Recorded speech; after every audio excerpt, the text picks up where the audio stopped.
Up every morning and I'm grateful to have hair, and I look at you and you have less hair. What's going on? I do. You can't blame me when one day Qatar is getting struck.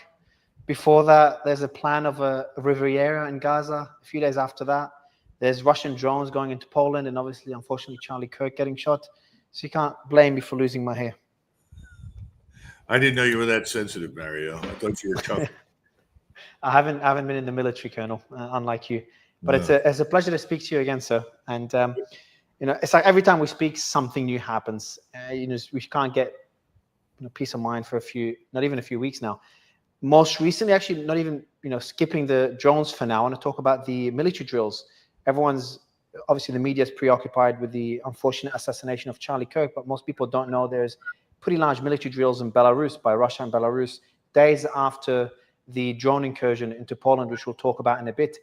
What do you make of of those drills? The maneuver you're referring to is called Zapad 2025, which means essentially West 2025. This maneuver occurs every 4 years and has been going on for at least 40 years. This is actually smaller than most of them. There are only 13,000 Russian troops involved. I think there are another 8 to 10,000 Belarusian troops involved. And the maneuver itself has been moved to east, away from the border areas, so as to diffuse tension. That doesn't seem to have made any difference, but at any rate, this is a fairly small version of a routine exercise. So it has nothing to do with the recent events.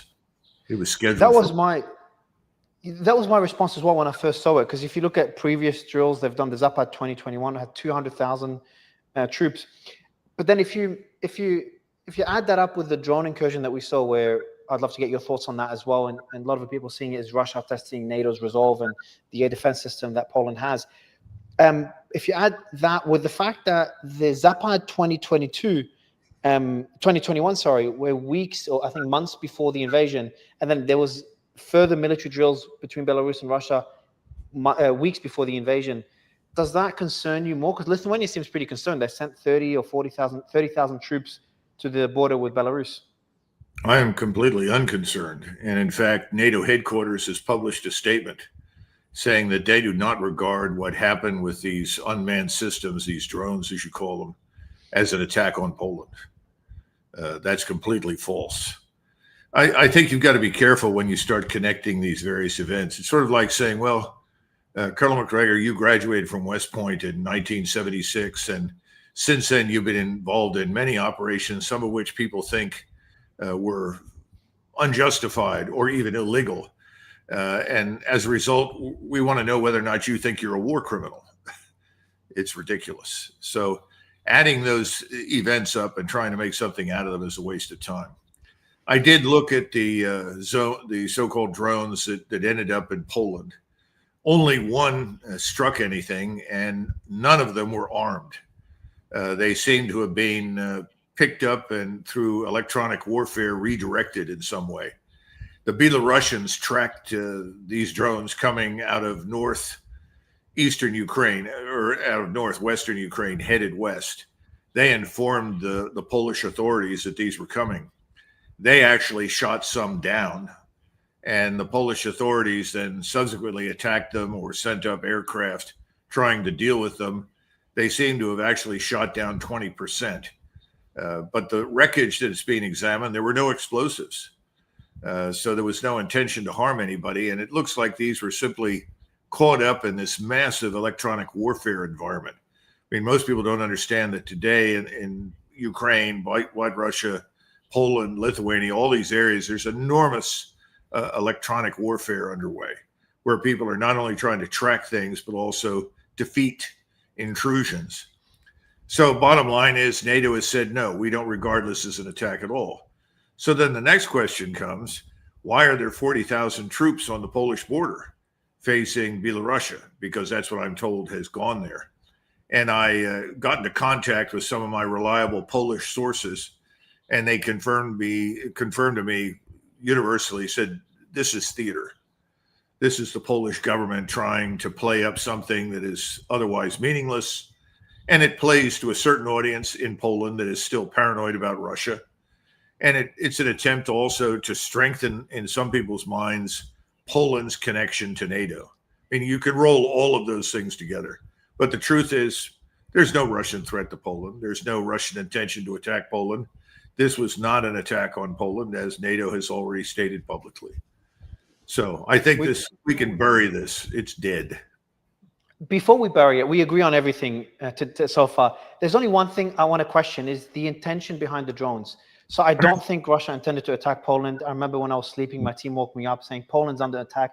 It reminded me of the G20 during G20, when there was a Ukrainian drone, I think, or anti-defense missile that landed in Poland. Yeah. Everyone was up in arms. Yeah, exactly. It reminded me of that day. There's been a few incursions since. It's expected during the war. But the only question I have has been reports. First, a lot of analysts are saying this was intentional, not to attack Poland, but to test either NATO's resolve for political theater, political posturing, or to test the air defense system in Poland, which didn't do too well. And there's also reports that came out, I'm not sure if you've seen these, that the drones, which were decoy drones, as you said, that had an additional fuel tank, which wouldn't be needed if they were targeting Ukraine. I'm not an expert. Is it a possibility that was not to attack Poland, but to test NATO's resolve or NATO's capabilities or the speed of response? I'm skeptical of that argument. I'm much more prepared to believe that the Ukrainians misdirected these drones in order to create the illusion of a Russian assault on Poland. That I could believe much more readily than what you just described. As for the additional fuel tanks, I'm unfamiliar with that. Again, I haven't seen the wreckage. This is the first I've heard of it. Again, I'm skeptical of that sort of thing. Sounds like someone's reaching. The business of testing NATO resolve. My question is, what NATO resolve?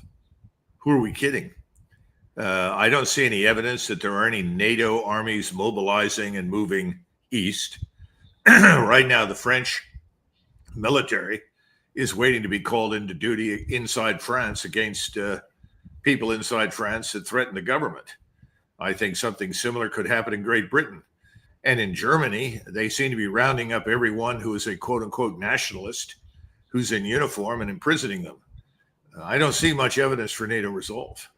So I think there's no reason to test it because it doesn't exist. I don't think Moscow is in the least worried about anybody in Western Europe militarily at this point. And on the other hand, I think it's been made pretty clear by President Trump, even though he continues to say he's going to send more equipment and aid to Ukraine, that he's largely disinterested in becoming involved there and is turning his attention elsewhere. Colonel, I want to ask you a broader question. It just came to my mind now. We've talked a lot about nuanced discussions about Ukraine war, what's happening in Gaza, Hezbollah. That was our first discussion was prior to the war in Hezbollah when we met I think it was in Washington. What's your stance on America's military capabilities? We saw the drills, the military parade in China surprised a lot of analysts in terms of their capabilities.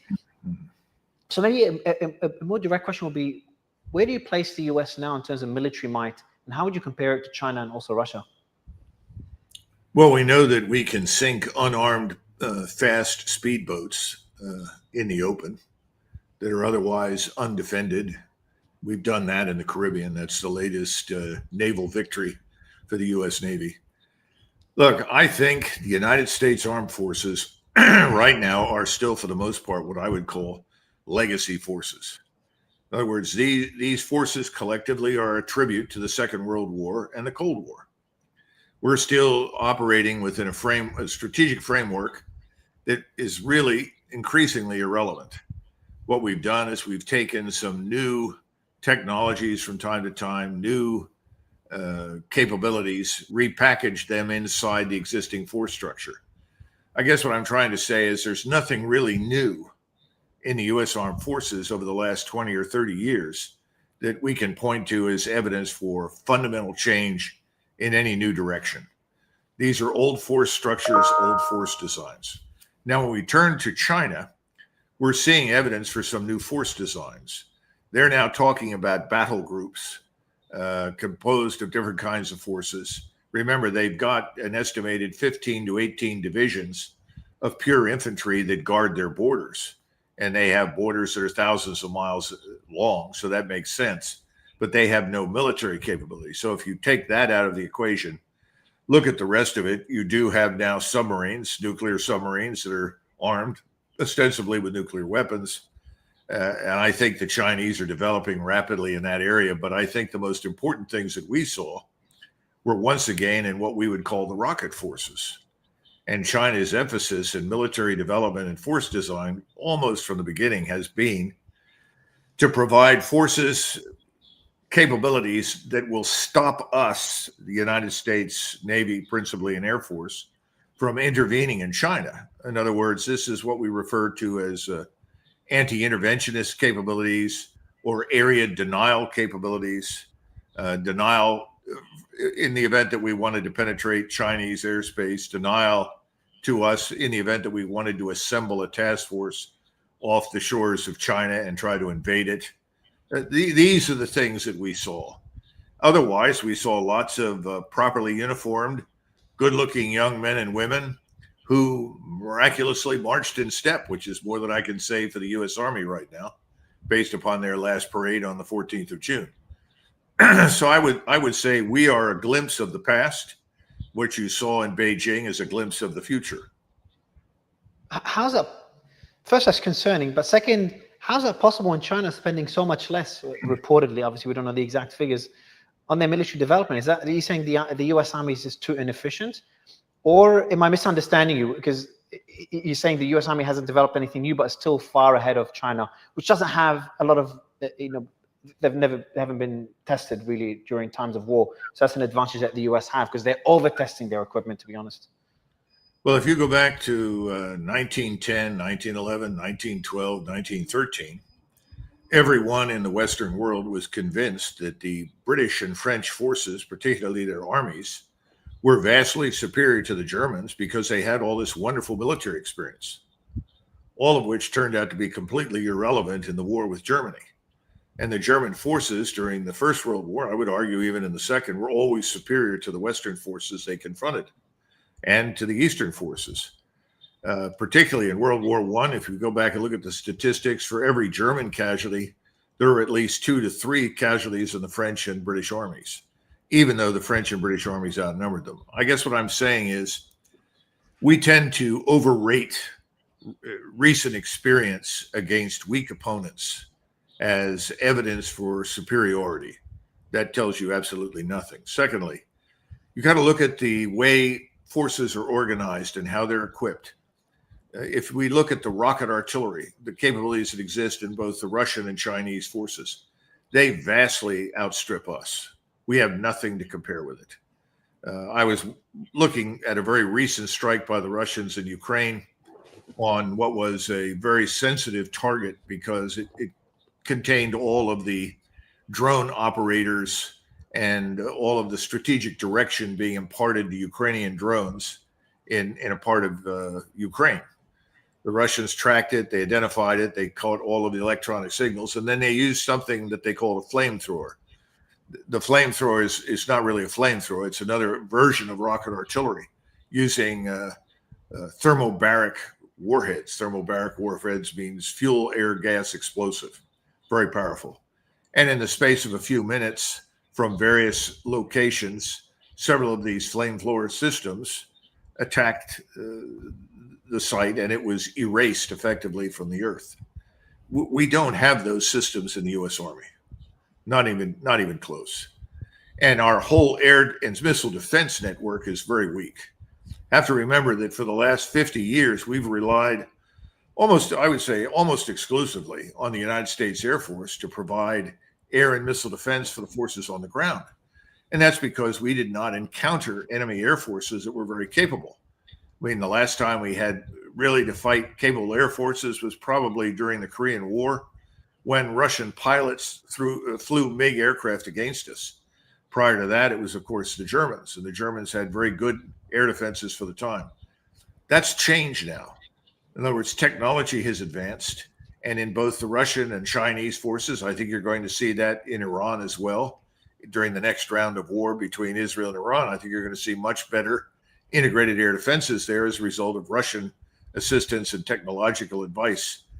The point is we're behind in those areas. NATO announced just, I think it was about 6 or 8 months ago, that with all of the air defense capability they have, they could protect perhaps 5% of NATO territory. How can you talk about going to war and you can only protect 5% of the territory that you're supposed to be defending? I mean, we are woefully behind in a number of really key areas. We're not even talking about standards of discipline, training, leadership, all of these things. Well, as a citizen of a country that's allied to you guys, to the US, Australia, that's very close to China, that's not the most reassuring thing to hear. You're talking about, you went back to Russian capabilities. Can you tell me more about the Orechnik missile? It's got the advanced maneuvering capabilities, which makes it very difficult for NATO to intercept. How concerning is that warhead? Well, I think it's a very powerful weapon that could have a devastating impact in any war. The Orechnik deploys multiple warheads accurately against a large set of targets. It's hypersonic. It moves at a speed that we cannot capture and then ultimately target effectively. And as you point out, all of this can be guided. I mean, one of the challenges for us, we've been working on hypersonic missiles as well, is maneuvering a hypersonic missile in flight. It's extremely difficult. They seem to have broken the code on this. So, I mean, you say concerning. I'd be very damn worried right now. I wouldn't want to go to war given the disparity in capability in rocketry and missile technology between ourselves, the Russians, and the Chinese. Yeah, I remember the day that they deployed it in Dnipro. It was a pretty uneasy day for anyone that was watching. You also referenced what's happening between Israel and Iran, and I've been covering this extensively since the Qatar strike. First, we haven't spoken since the Qatar strike. What was your initial reaction? That was for me, that day was more shocking than when the Iran war broke out, because that's a US ally. I know it's not a new war being struck, but everyone expected Israel and Iran to eventually, potentially get into a war, but no one really expected, at least not me, expected Qatar to be struck, a US ally with the biggest US foreign base, to be struck by Israel. Well, when this happened, I was a little surprised initially, and I asked the question repeatedly of the experts that I'm familiar with, how could this happen? Was Qatar fooled? Were they asleep at the switch? How did this occur? And ultimately, I was told by people who had worked in the region. These are Americans who've been intimately involved in air and missile defense technology in the Emirates and the Persian Gulf. And what they told me was that Qatar ultimately was aware that the Israelis were coming, because the quality of their air defenses and their radars and missiles are such that the Israelis could not have done that unless there was some sort of agreement in advance that they would not be attacked. In other words, Qatar was in on it. Now, of course, you have, as soon as the event is over, you have all the representatives of Qatar making all the usual speeches condemning, this event and condemning the Israelis and saying this is terrible and awful and on and on and on. But Qatar hasn't changed any of its policies.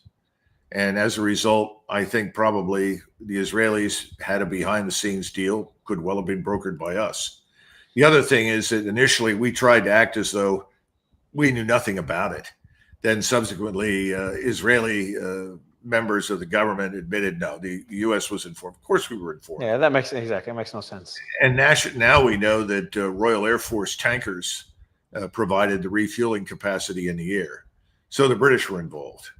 I think it's one. Now, these are the technical dimensions of the whole business. As far as the attack is concerned, I think everyone that might want to negotiate with Israel or us is probably going to have second thoughts in the future, because there's no evidence of any good faith whatsoever.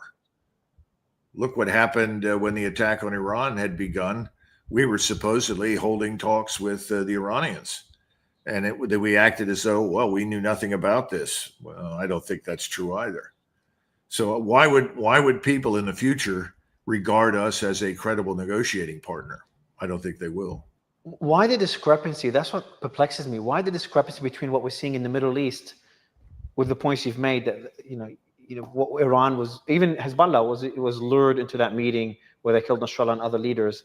So all these strikes were surprise strikes, very successful decapitation strikes. I think you might challenge how successful they are, but they include some sort of bad faith. One could make that argument.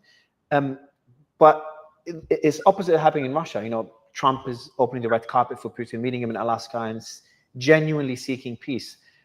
Why do you think that we are seeing those two different attempts, unless you disagree with what I just said? Well, if he were genuinely seeking peace, we would have begun serious talks and we would be well on our way to some sort of agreement.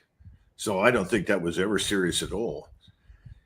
First, you got to understand something. This meeting was something we sought. Witkoff was suddenly put on a plane, shipped to Moscow. Please, please, please have a meeting with us. And the Russians said, okay, because they didn't want to be in the position of rejecting a meeting. But historically, meetings between heads of state are preceded by multiple meetings where the foundations for some sort of agreement are created. And the people that come into the final meeting come in with the final agreement in some form. They may hammer out minor details.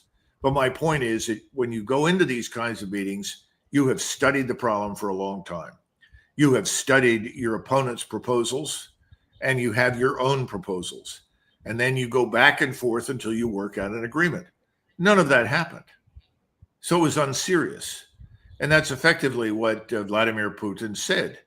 He said, it's very good to meet. We're glad we did that. These meetings are always helpful. However, nothing emerged from it. And there was still a failure to listen carefully or pay real attention to what the Russians had proposed.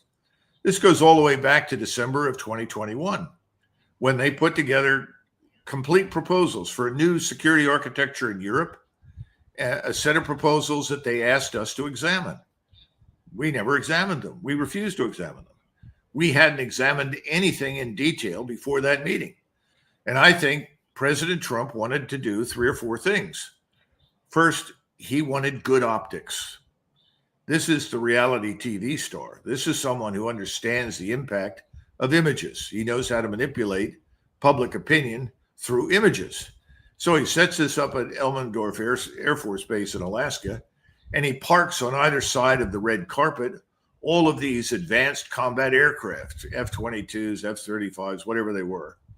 And then as he's greeting warmly Mr. Putin, across the sky flies a B-2 bomber with escorts. And Trump is conveying the impression that we are an all-powerful superpower and that he's now deigning to meet with the president of Russia in order to seek peace. They go into a meeting. It's over in 2 hours. Why? Why did it end so quickly? Because Trump and his team had nothing to propose.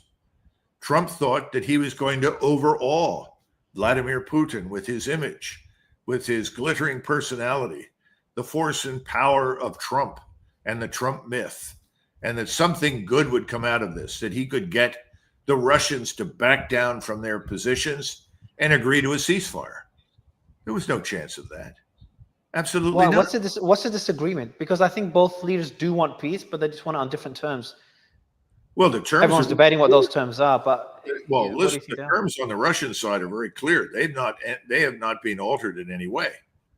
We have never addressed those terms. We keep saying we have to have a ceasefire. We have to have a ceasefire. Everybody's lost sight of the fact that you had a ceasefire in 1918 after you had a long period of negotiations and an agreement was reached. Then you got a ceasefire. You don't get a ceasefire in the middle of a war when there is no agreement to stop fighting. There's only an agreement for a temporary ceasefire. And the Russians have repeated over and over and over again, and in my judgment, justifiably, we want an agreement. We get an agreement, and we have guarantees that people will follow through on what they say, then we'll have a ceasefire. And they have stipulated what's important to them. We have not addressed any of those points. We keep arguing for a ceasefire. When we stop shooting, then we can talk. No, it doesn't work that way. It never has. There's 2 other, it's kind of mixed messages over the last few days. You've got the improvements between the US-Belarusian relations. Lukashenko, I think, released some political prisoners. And Trump said, after calling Lukashenko a highly respected leader, he said that they're looking at, I think, reopening the embassy or something along those lines. Yes, reopening the embassy.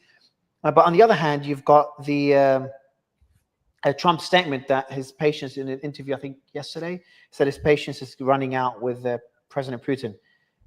What do you make of these two statements? The way I see it is that Trump seeks peace. He wants a Nobel Peace Prize. He wants to be the peace president. But Putin has, as you said, and I think we disagree on how much upper hand he has, but we both agree he has the upper hand on the ground. So Putin has the upper hand, and Putin has a stronger negotiating position, and that's making it difficult for Trump to find some sort of middle ground. Do you agree with that analysis? We have a different take on these two mixed messages: the running out of patience, peace with Belarus. Depends on which audience he wants to address at any given point in time. He has a tendency to be somewhat schizophrenic when he approaches foreign policy. I mean, he'll say one thing one day and another 2 days later, and people are trying to figure out which one is true. Which direction do I go in? I think we're past the point of dealing with intentions. I have personally never doubted President Trump's intention to seek a peaceful solution in Ukraine. I don't think there's any doubt about that. But intentions don't count for much. That's the first thing. Actions are everything. This man, Zelensky, has treated Trump, in my judgment, with contempt and taken positions that President Trump on his best day could never support. And President Trump, for reasons that are unclear to me, has tolerated it. I don't know why. If you're really interested in peace, and great powers normally are interested in peace because they understand what a great power war means, usually tell a small country under a small leader like Mr. Zelensky to shut up, sit in the corner, and we'll tell you what the outcome looks like. That's what you do if you want peace. President Trump has the power as the president of the United States and the leader of NATO to do exactly that. Or, Mario, maybe he doesn't. Maybe he doesn't have that power. Maybe he doesn't have sufficient backing at home. Maybe he no longer controls NATO. NATO itself is no longer controlled. The globalist leaders in the West are now facing internal revolution at home. They can't possibly back down from the positions they've taken on Russia without complete loss of credibility. If you're Macron, or if you're Merz, or Donald Tusk in Poland, how do you turn around and say, well, I'm sorry, we really didn't tell you the truth.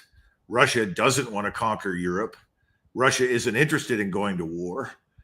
We've been pushing this agenda for reasons that have nothing to do with our national interests, but we want to stay in power, because that's effectively what they're saying. Starmer's in the same boat. It's ridiculous. President Trump doesn't have to go that far. He's remote from it. But let's go back to something else that you brought up, which is very, very important. You said, well, Putin has the upper hand, at least on the ground. That's what counts, Mario. The rest of it is crap. Are we willing to fight in eastern Ukraine? Quick, tell me. Answer. No, not with boots on the ground. No. Not with boots on the ground, that's for sure. We're not going to put any troops on the ground. Absolutely not. We may have 100,000 troops sitting around in Poland and Lithuania and Romania. What they're doing is I have no idea. They don't have any military mission. They're not ready to fight anybody. They're the same old force that we've had for 30 years. They're not equipped for a new and different warfare.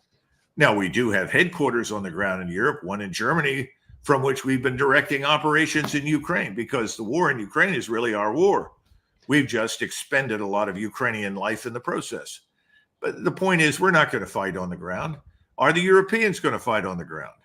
We've just had the president of Poland, Nawfal, the new president, say, absolutely not. No Polish troops will go into Ukraine. Okay. So what are we going to do? Economic pressure? Let's see, like the last card that the West has, obviously there's no support for boots on the ground. I think we all agree, but the last card is economic pressure. Now, it's debatable how well it's working. It doesn't seem to be working too well. Now it's trying through India, but with India leaning more towards China and Russia, it doesn't look like this is working either. Well, this is a very important point, and you're making the correct assessment. It doesn't work.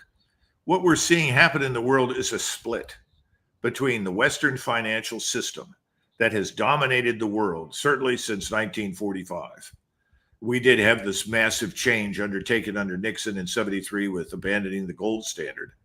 But the bottom line is that we in the West, we're talking about basically London and New York City and Washington, we've controlled transactions, trade, financial operations around the world nonstop.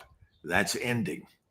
And so the world is splitting, and you have on this side now something we call BRICS. And BRICS, miraculously, in the last few years, has developed parallel institutions.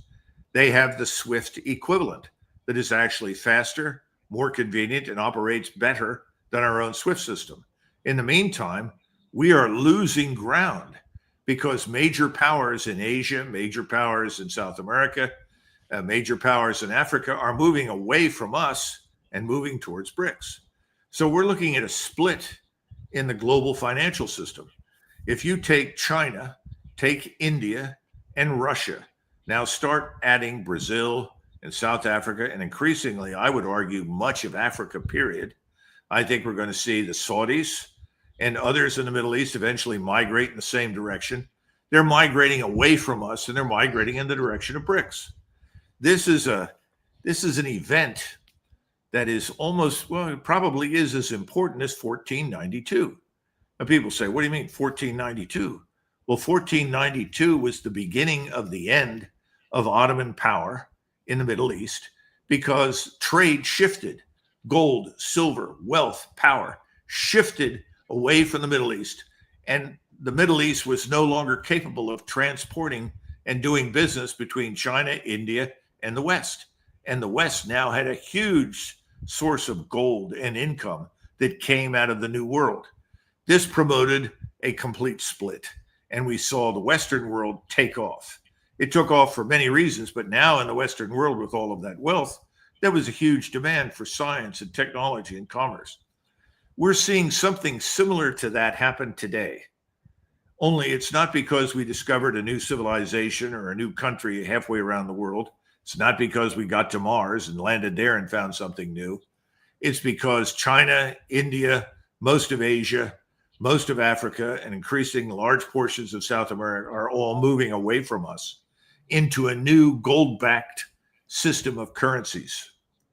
And we and our West Europeans, maybe some East Europeans, but certainly West Europeans, are standing around wondering, where are we headed? And where is Australia going to go? Or New Zealand? Where do they migrate? Are they going to sit with us, or are they going to migrate in a different direction? I think all of these things have to be viewed against the backdrop of everything we're discussing. This isn't just about what's going to happen in Ukraine. The war in Ukraine is effectively over. The Russians have won. They will determine what happens in Eastern and Western Ukraine. That's coming. And eventually the people that live on that border, Lithuania, Latvia, Estonia, Poland, Slovakia, Hungary, and Romania, and Moldova, they're all going to have to do business with the Russians, whether they like it or not. Hungary knows that. Slovakia knows that. Romania knows that, but they were cheated out of their electoral victory by a globalist. But the globalists are on the run. They're in retreat. They're going to lose power. It'll be interesting to see what happens after that. Now, I can't predict what happens with us, those who are not in BRICS and part of it. I don't know what we'll do. I don't think we can go to a gold-backed system. I'm not sure that we have enough gold to do it. Maybe we're talking about a digitization, digital currency. I have no idea. But what I'm saying is this split is a function of everything happening, not only in Ukraine, but also in the Middle East. And if you notice something else, Mr. Trump has made it increasingly clear that he is largely disinterested in going to war with China. That's very important. Remember we had this pivot to China. We have to pivot to China. Yeah. It never happened. And what was Biden's statement? Would you defend Taiwan if China invests in Taiwan? The answer was direct yes in that interview. No. That was under Biden administration, but seems now it's less hawkish towards China. Yeah. Oh, I think Donald Trump wants nothing to do with a war against China. If anything, I think right now in the White House, he and his little band of advisors are trying to figure out how do we get out from underneath this terrible tariff war. You know, this tariff war has done nothing but destruction. I feel like we're pushing. Let me know what you think of this. It seems that the US is doing this to itself. it's pushed Russia and India to China by, through the Ukraine war, by NATO's expansion. It pushed, it potentially is going to push Arab countries towards China. They're all going to be very upset what's happening in Gaza. And now they're striking Qatar. They're not going to be too happy. All the Gulf countries are uniting. Saudi, the UAE, which are rivals to Qatar, are now standing by Qatar's side. And with the tariff war, it's pushed, historically US allies to kind of seek alternatives. It looks like it's a self-inflicting wound. Maybe we can revert course. I'm saying maybe as in us, the US and allies. Maybe we can revert course and kind of fix a lot of those issues. Ukraine war ends and maybe normalize relations with India again, sort out all the tariff issues, normalize relations with Russia. There's hope there. Hopefully the war in Gaza ends soon, doesn't look too good there. And maybe things normalize in the Middle East, but it just keeps getting worse and worse. Yeah, I think it's going to get a little worse over the next few months, because we have a financial system in the United States that is just as fragile as the financial system in Great Britain and the financial system in France and Germany. We're all bound up together in this catastrophe. They're ahead of us. In other words, they're preceding us on the path down to hell, but we'll get there. And it's only when you're finally in hell and you look around and say, gee, didn't want to get here. Now I want to get out. That's when things will change. Now, things will change faster once that decision is made in Europe, because they have parliamentary systems and they can toss governments out and bring new governments in and get new leadership almost overnight. We're not organized that way.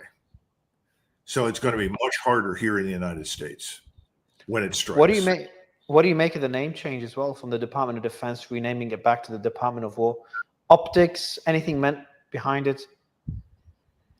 I can't conceive of anything less significant and less important than this. Now, let me back up a minute and explain something, because I know this is important to President Trump, and I happen to agree with him in this sense. He's been very frustrated with an American military establishment that has focused on all of this interventionism and nation building. And it became sort of painfully politically correct. I mean, I can go back 50 years to the decision to integrate women into the service academies, and then bringing more and more women into the armed forces has absolutely done nothing for our readiness or warfighting capability at all. Anybody that's remotely honest will tell you the truth. That's been very, very bad. And if you look at other nations that are maintaining effective armed forces, a good example, of course, are the Russians. They do not integrate women into those formations. They know the risks involved. It makes no sense. And so you have a problem where the young men that we used to set out to attract into the military, they're not showing up, because you turn to an 18, 19, 20-year-old man who's in reasonably good physical shape, who wants to challenge a military service, who wants to prove himself as a man in his youth. And he's told, well, who are you? You're no good. This little 100-pound female is 5'4", is just as good as you are. Well, if she's just as good as I am, then you don't need me. Mm-hmm. So the whole fabric of military service has been dangerously weakened. President Trump understands that. He's trying to get this war-fighting focus back into people's minds. But changing a name does nothing. I understand what he's thinking. But, I could turn around and say, well, Mario, from now on, your name is Rudolph. You're still Mario, right? It's not going to change anything. Doesn't make me a German expert. Yeah, whatever. But, it's silly. It's silly in that sense. But I do understand what lies beneath his reasoning. And he's frustrated with that. That's why he was very frustrated with the senior officers. Last topic, I want to ask you about something I don't know much about at all. I haven't had time to look into it, and that's the developments in Venezuela. I think you hinted at it at the beginning when you said striking an unarmed boat. The warship has moved off the coast. It looks like military posturing. For me, I just cannot fathom anything happening there. But then that boat got struck. I was pretty surprised. What do you make of these developments, and should we be concerned? Again, President Trump is very impulsive. And that's what you saw at Elmensdorf Air Force Base in Alaska. It was an impulse meeting. Let's hold this meeting. We'll go in there. We'll talk to them. And I know Putin. I get along with him. We can work this out. Forget it. Had no chance of success. So now, well, I'm fed up with Venezuela. He listens to Secretary Rubio, and Rubio has been trying to invade Venezuela for years. He says, all right, Rubio, we'll go teach these people a lesson. Let them know what we can do. Okay. How's that worked? Venezuela mobilizes for war. The population lines up behind Maduro. Is that because they love Maduro? Not necessarily. But these people have a country. They're proud of their country. Same with Iran. Same with Iran when Israel struck them. Of course. So the second question is the legitimate one that you raised is what are you going to do with, 2,500 Marines and a few thousand sailors? Are you going to nuke these people? That's absurd. So what's your plan? And then we have supposedly groups of mercenaries organized by the CIA, potentially in Colombia or maybe in Guyana. I don't know. And this was all the idea from years ago. We'll have a regime change so that we can put somebody in who'll be our puppet. I don't see that working.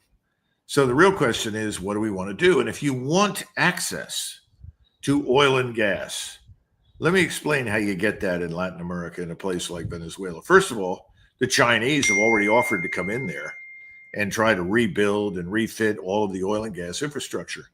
Mario, we have the best energy experts in the world. We have the finest oil and gas engineers and technicians anywhere. We have a few thousand available right now that we could send down to Venezuela, get Venezuela up and running in months. And that's really what Venezuela needs because their economy is in terrible condition. The population is suffering. That needs to improve. So what do you do if that's what you want? You want access to the oil. And we think they may have the largest oil reserves in the world. The problem is they're very deep. And we are experts at deep oil drilling and gas. Well, instead of threatening everybody and pouring buckets of filtered abuse all over Maduro because you don't like him, you have a private meeting with Maduro and you say, look, we've had our differences in the past. We'd really like to be your best customer. And in order to be your best customer, we're willing to commit these assets to repair all of this. And oh, by the way, we know that there are a few generals in the Venezuelan army who've been skimming cash off the top of the drug trade. Most of the drugs come out of Colombia. They move through Venezuela, some of them, and then out of Venezuela headed wherever, North, Europe, who knows. We'd like to stop that, and we can help you with these generals. Because here's another flash. Maduro doesn't command and control the generals in the Venezuelan army to the extent that he needs to. He has about the same level of influence over the Venezuelan army as the president of Mexico has over the Mexican army. These countries are not like Western countries. You go in there and you offer something and you negotiate with people and stop talking about changing the government. Stop talking about changing the society. We need to get out of this business once and for all. How many times do we have to fail? How many times have we failed since 1965? Everywhere we've gone to install somebody else and create a new government only to discover the whole thing failed. But for some reason, this mentality inside Washington persists. And unfortunately, since we're not willing to talk to these people reasonably, rationally, along the lines that I just described, we bring out the hammer. We show everybody the hammer and say, we'll hammer you unless you do what we want. Yeah. How large is Venezuela? It's huge. What are you going to do? It doesn't, it's just silly. Regime changes is, I think we should learn our lesson by now. It just doesn't work. Colonel, absolute pleasure to speak to you. And before ending the interview, it's hard not to mention, Vice President J.D. Vance said in Europe, your enemies within, not Russia. If you remember that statement, that famous speech.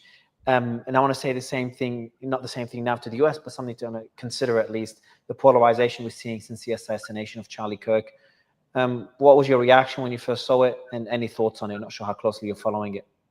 Well, I've talked to Charlie Kirk in some interviews, and he's a very nice person. He's certainly not a threatening individual. He has a lovely wife and nice children. Now, I do know that he has accepted millions of dollars in support from wealthy Jewish donors. And over the last 30 days or so, he apparently has talked about abandoning the positions that he's held on Israel for a long time. And that may have had something to do with it, but I don't know how you would possibly make that connection. In other words, how do you prove that? I don't know. I am looking at this young man that they found that they're accusing of having executed this. The whole thing looks a lot like Butler, Pennsylvania. What happened there with President Trump, the patsy on the roof that was instantly killed, whose body then was cremated. And we've never found anyone who was responsible for the killing or the attempted killing of Trump. I'm very skeptical. I think in our country, institutions which we have historically revered, like the FBI in the Justice Department, are now institutions that are no longer credible in the minds of many Americans. So I don't have an answer as to why. I don't think that this is evidence for some widespread readiness to go to civil war. I think you've got a larger problem with just massive criminality. I mean, we've had young women over the last several days chopped into meat, murdered for no apparent reason by people who had already been arrested multiple times and then released. So I don't want to mix apples and oranges, but I'm saying that we just don't know what was behind this with Charlie Kirk. Yeah. I hope we get the answers. He was a very decent, honorable person, as far as I can tell. Very nice, man. Very nice, man. Yeah, New York Times did put a correction. They put out an article about his changing stance towards Israel, but they did put a correction that it was taken out of context. He was reading a quote. So I know he's becoming more skeptical of Israel. Personally, I wouldn't link it to the assassination, but hopefully we do get the answers. And I do agree there's no risk. A lot of people are talking about civil war. I tend to be more optimistic. I don't think that's a risk. I do think crime is a risk. But it was I'm not sure if you've seen the video. I don't recommend you watch it. It's a pretty heart-wrenching one. I have. Colonel, always a pleasure to speak to you, sir. Thank you so much for your time. Thank you, Mario. Bye-bye. Bye-bye.